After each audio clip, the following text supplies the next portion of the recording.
Hi all welcome to our channel. ఎలా ఉన్నారు అందరూ? మీరందరూ బాగున్నారని, బాగుండాలని మనస్ఫూర్తిగా కోరుకుంటున్నాను. ఇక అలాగే మన స్టోరీ 'మన్నించవే ప్రియ' ఫాలో అవుతున్నారు కదూ! మరి ఈ రోజుటి ఎపిసోడ్‌లో ఏం జరగబోతుందో తెలుసుకుందాం.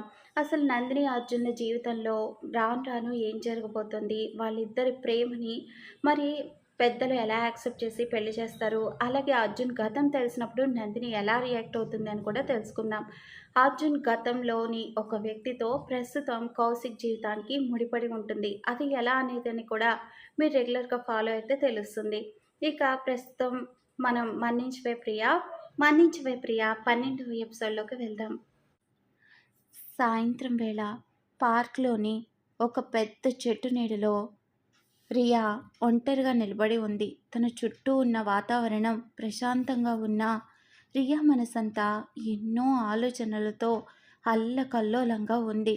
అప్పుడే అక్కడికి వచ్చిన రోషన్ రియాను వెనుక నుండి చూసి పెదవులపై చిన్న నవ్వుతో మెల్లగా దగ్గరికి వచ్చి తన వెనుక నుంచి వచ్చి రియా భుజాల చుట్టూ చేతులు వేసి కాస్త రొమాంటిక్గా దగ్గరకు లాక్కోవడానికి ట్రై చేశాడు.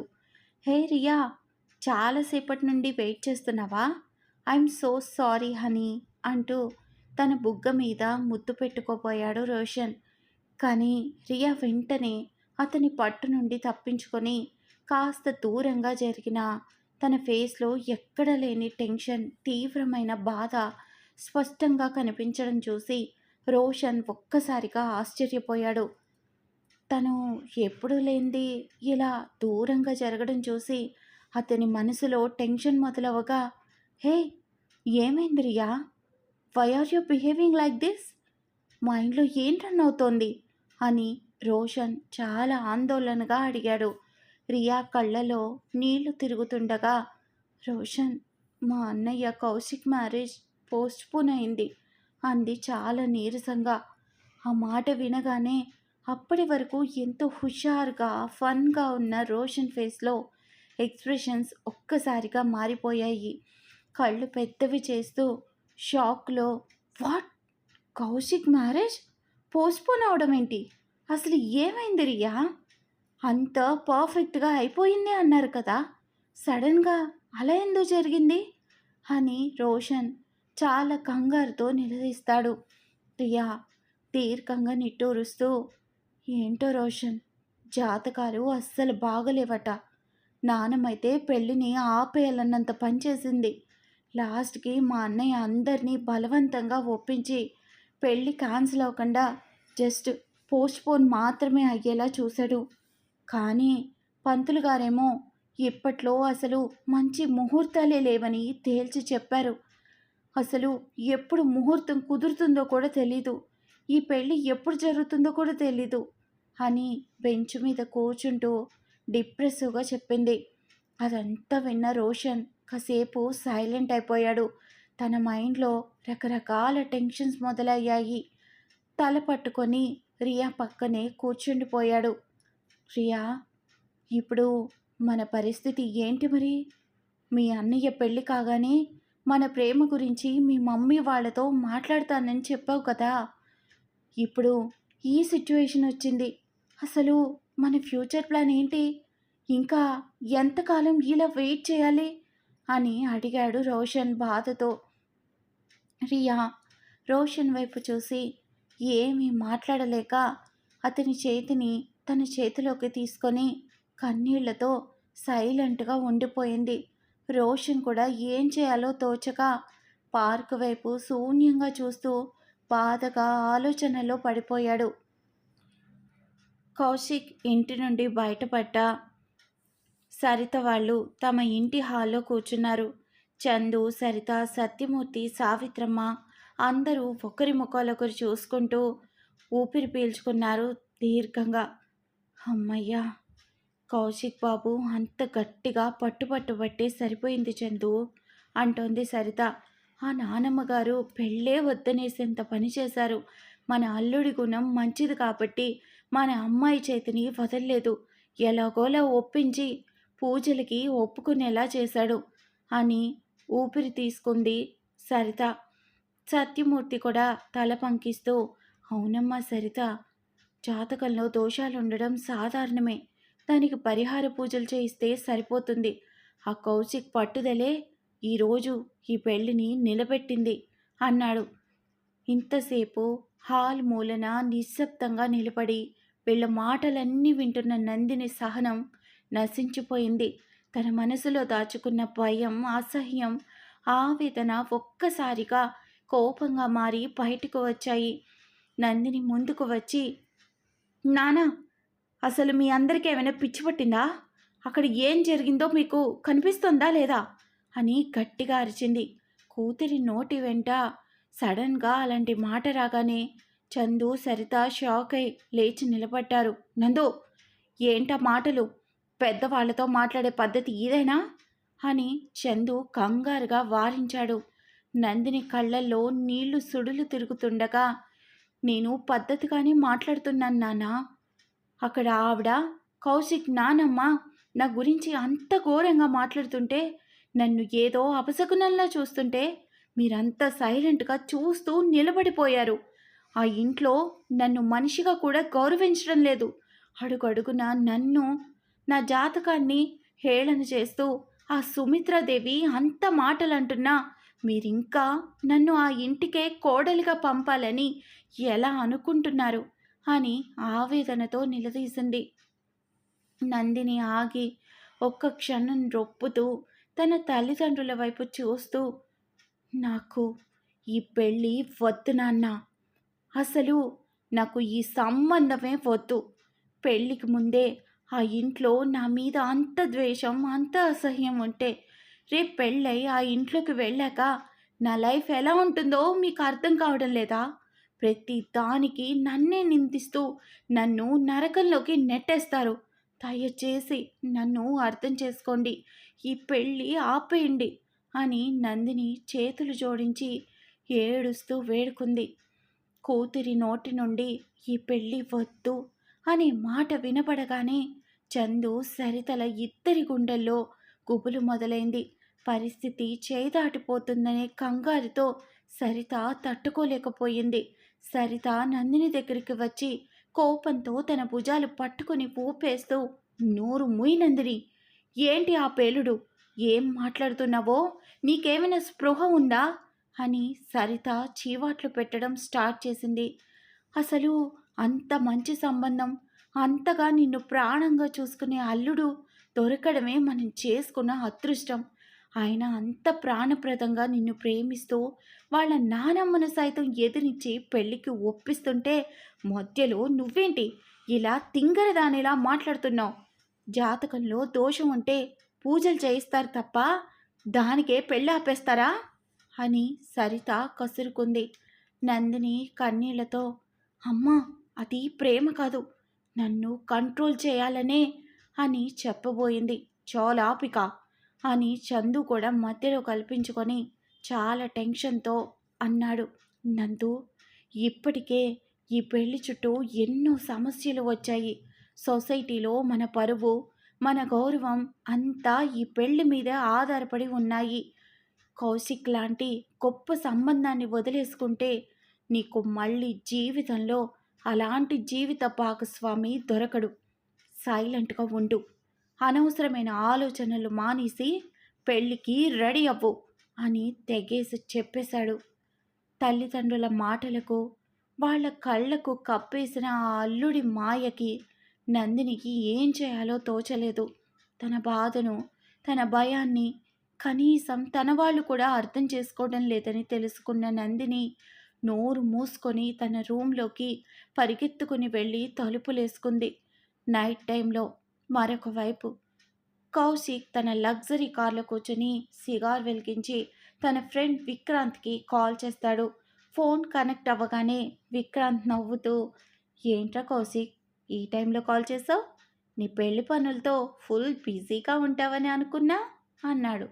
కౌశిక్ సిగరెట్ పొగను బయటికి వదులుతూ ముఖంలో పొగరు, తీవ్రమైన ఆరగెన్స్ నింపుకొని, బిజీనేరా విక్రాంత్, ఈరోజైతే అసలు ఒక పెద్ద డ్రామా నడిచింది.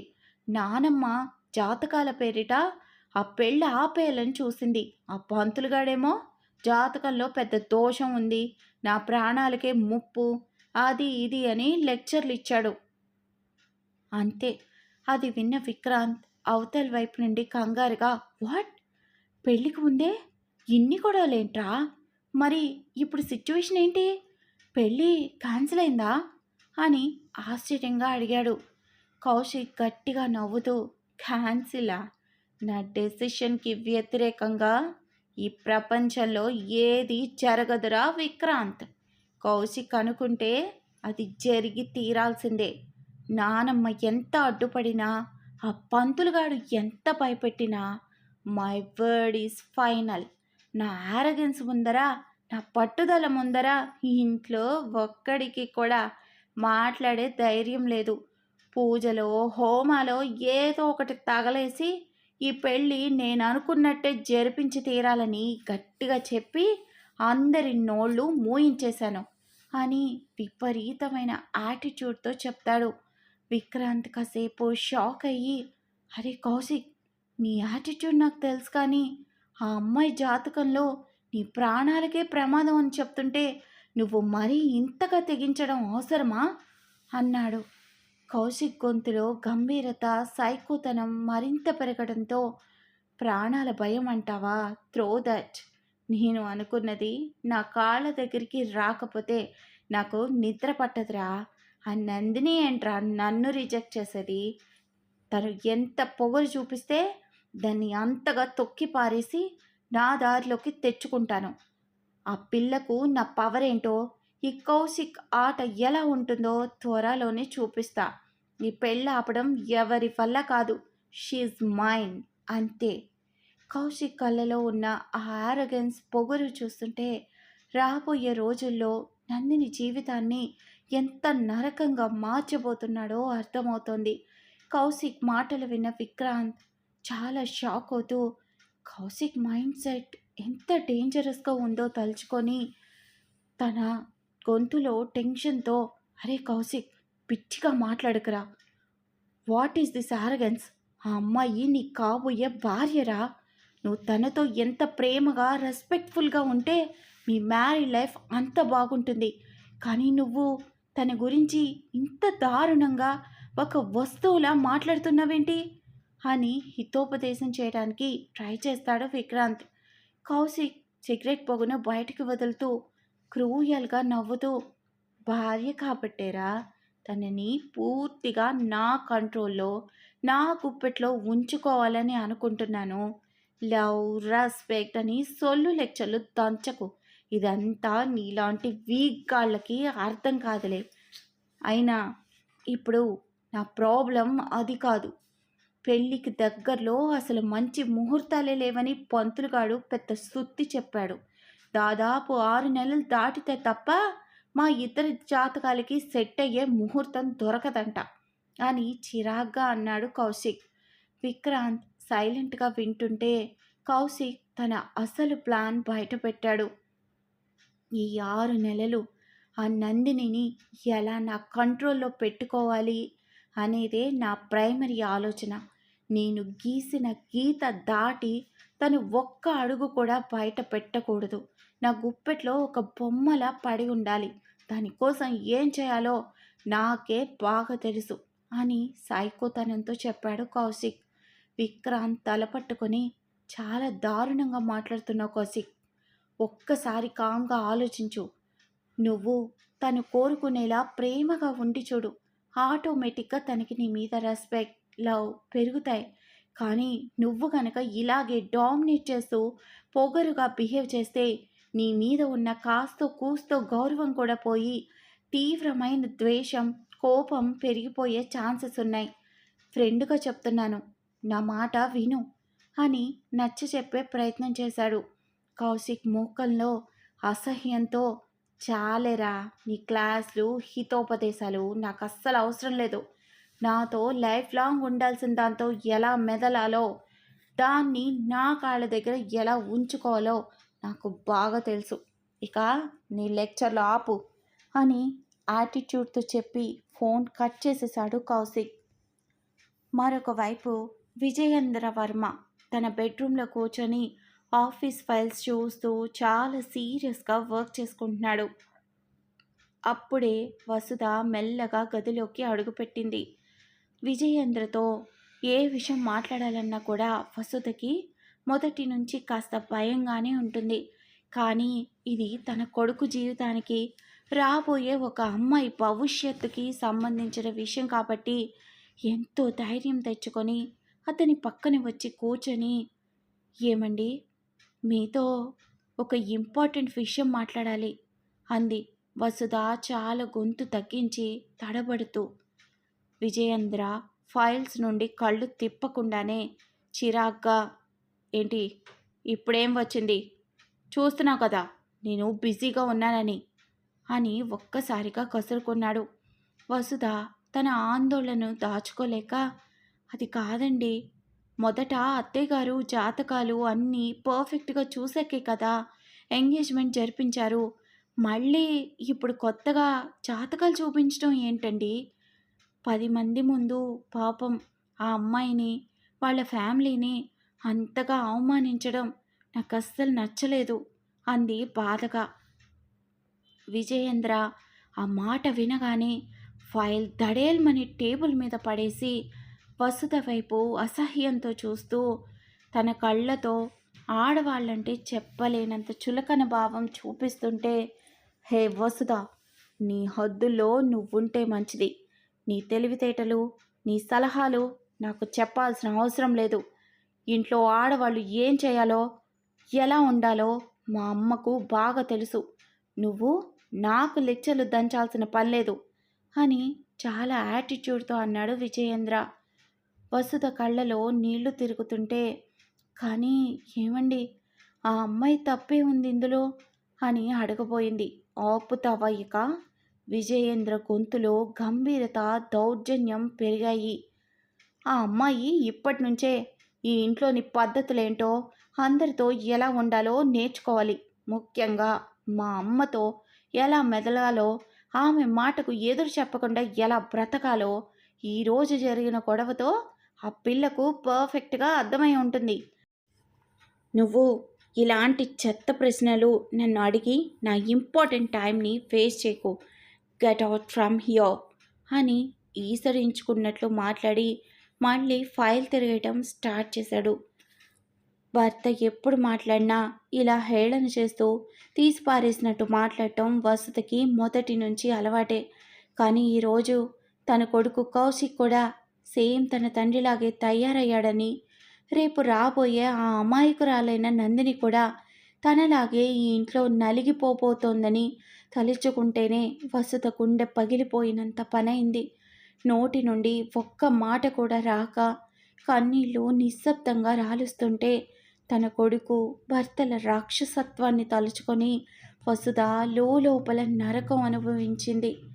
మరొక వైపు ఆఫీస్ బాల్కనీలో ఒంటరిగా నిలబడి ఉన్న అర్జున్ మైండ్ అంతా నందిని ఆలోచనలతోనే నిండిపోయింది. ఆఫీస్ టైం ముగిసిపోతున్నా తన నుండి ఎలాంటి ఇన్ఫర్మేషన్ లేదు. ఫోన్ ట్రై చేస్తే నాట్ రీచబుల్ అనే వస్తోంది. అర్జున్ ఫేస్లో చెప్పలేనంత టెన్షన్, భయం స్పష్టంగా కనిపిస్తున్నాయి. అప్పుడే అర్జున్ క్లోజ్ ఫ్రెండ్ చరణ్ అక్కడికి వచ్చి తన భుజం మీద చెయ్యి వేస్తూ, హే అర్జున్, ఏంట్రా అలా డల్గా ఉన్నావు? ఏం జరిగింది? పొద్దున్నుండి చూస్తున్నా అస్సలు వర్క్ మీద కాన్సన్ట్రేషన్ లేకుండా ఏదో ఆలోచిస్తున్నావు అని ఆరా తీశాడు చరణ్. అర్జున్ దీర్ఘంగా నిట్టూరుస్తూ, ఏం లేదురా, ఈరోజు నందిని ఆఫీస్కి రాలేదు.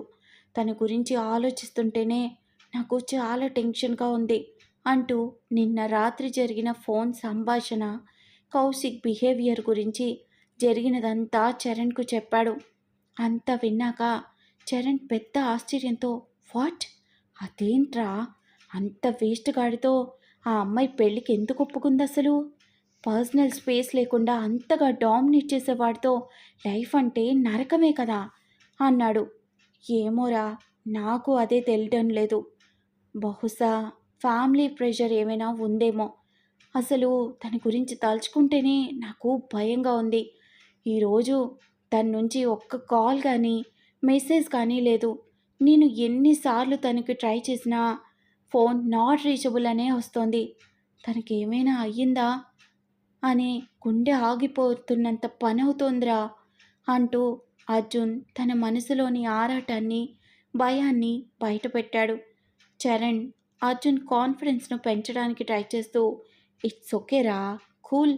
ఇంట్లో ఏదైనా పెళ్లి పనుల వల్ల బిజీగా ఉండుండొచ్చు, లేదా నిన్నటి గొడవల వల్ల మనసు బాలేక ఫోన్ ఆఫ్ చేసి ఉంటుంది. నువ్వు దానికి అంతగా ఆలోచించి ప్రశాంతత పాడు చేసుకోకు. రేపు కూడా ఆఫీస్కి రాకపోతే అప్పుడు ఏదో ఒకటి ఆలోచిద్దాంలే అని ధైర్యం చెప్పే మాటలన్నాడు. చరణ్ ఎంత ధైర్యం చెప్పినా అర్జున్ మనసులోని భయం మాత్రం తగ్గలేదు. కౌశిక్ మైండ్ సెట్ తెలిసాక నందిని సేఫ్గా ఉందో లేదోనన్న అనుమానం తనని తొలిచేస్తోంది. అర్జున్ ఆఫీస్ బిల్డింగ్ దాటి దూరంగా చూస్తూ, నందిని, నువ్వు రేపైనా ఆఫీస్కి వచ్చి నా కంటికి కనిపిస్తావని ఆశిస్తున్నా. ఒకవేళ రేపు కూడా నువ్వు రాకపోతే నిన్ను వెతుక్కుంటూ నీ ఇంటి తలుపు తట్టడానికి కూడా నేను వెనకాడను అని మనసులోనే గట్టిగా అనుకున్నాడు ఆ క్షణం. తన కళ్ళలోని ఆ స్ట్రాంగ్ డెసిషన్ చూస్తే నందిని కోసం అర్జున్ ఎంతటి రిస్క్ చేయడానికైనా రెడీగా ఉన్నాడని స్పష్టంగా అర్థమవుతోంది. మరుసటి రోజు ఉదయం 9 గంటలు. ఆఫీస్ కారిడార్లో అర్జున్ అటూ ఇటూ తిరుగుతున్నాడు. కళ్ళు మాత్రం నిమిషానికోసారి మెయిన్ ఎంట్రన్స్ వైపు వెళ్తున్నాయి. నిన్న రాత్రి చరణ్ చెప్పిన మాటలతో ఎలాగో అలా మనసుని ఊరడించుకున్నా ఈ ఉదయం మాత్రం అర్జున్కి సెకన్ ఒక యుగంలా గడుస్తోంది. డెస్క్ దగ్గర కూర్చుని దీప్తి కూడా కాస్త కంగారుగా పదే పదే నందిని సీట్ వైపే చూస్తోంది. సరిగ్గా 9 గంటల 15 నిమిషాలకు లిఫ్ట్ డోర్స్ ఓపెన్ అయ్యాయి. అందులో నుండి నందిని బయటికి వచ్చినా నందిని ముఖంలో రోజు ఉండే ఆ బ్రైట్నెస్, ఆ స్మైల్ ఈరోజు లేదు. డల్గా, కళ్ళ కింద నల్లటి వలయాలతో ఏదో కోల్పోయిన దానిలా నడుచుకుంటూ వస్తోంది. నందినిని చూడగానే అర్జున్ గుండెల్లో ఆగిపోయిన ఊపిరి మళ్ళీ అందినట్టయింది. కళ్ళ ముందే తను సేఫ్గా ఉందనే రిలీఫ్ ఒకవైపు, తన ముఖంలో ఉన్న ఆ ఆవేదనను చూసి కదిలిపోయిన మనసు ఇంకొక వైపు. నందిని తన డెస్క్ దగ్గరికి వచ్చి బ్యాగ్ కింద పెట్టి కూర్చుంది. దీప్తి వెంటనే తన దగ్గరికి వెళ్ళి, నందు, ఏమైందిరా? నిన్న అసలు ఆఫీస్కి రాలేదు, ఫోన్ చేస్తే నాట్ రీచబుల్ అని వచ్చింది, ఏమైంది అని అడిగింది. నందిని ఒక చిన్న నిర్జీవమైన నవ్వు నవ్వి, ఏం లేదు దీప్తి, నిన్న ఇంట్లో చిన్న పని ఉండి రాలేకపోయాను అంతే. నెట్వర్క్ ఇష్యూ వల్ల ఫోన్ స్విచ్ ఆఫ్ అయిపోయింది. ఐఎమ్ సారీ నిన్ను టెన్షన్ పెట్టినందుకు అని మాట దాటివేసే ప్రయత్నం చేసింది. దీప్తి తన వర్క్లోకి వెళ్ళిపోయాక అర్జున్ మెల్లగా నందిని డెస్క్ దగ్గరకు రావడంతో నందిని అర్జున్ని చూసి తలదించుకుంది.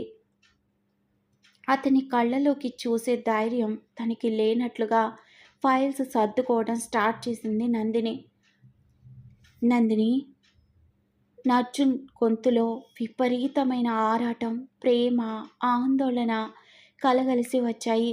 నందిని తల ఎత్తకుండానే, గుడ్ మార్నింగ్ అర్జున్ సార్ అంది. చాలా దూరం పెడుతున్నట్టు సార్ అన్న మాటతో. ఆ మాటలోని ఆ దూరం అర్జున్ గుండెను పిండేసింది. Nandini, just come to my cabin, నాకొక ముఖ్యమైన ఫైల్ డిస్కస్ చేయాలి అని చెప్పి అర్జున్ తన క్యాబిన్లోకి వెళ్ళిపోయాడు.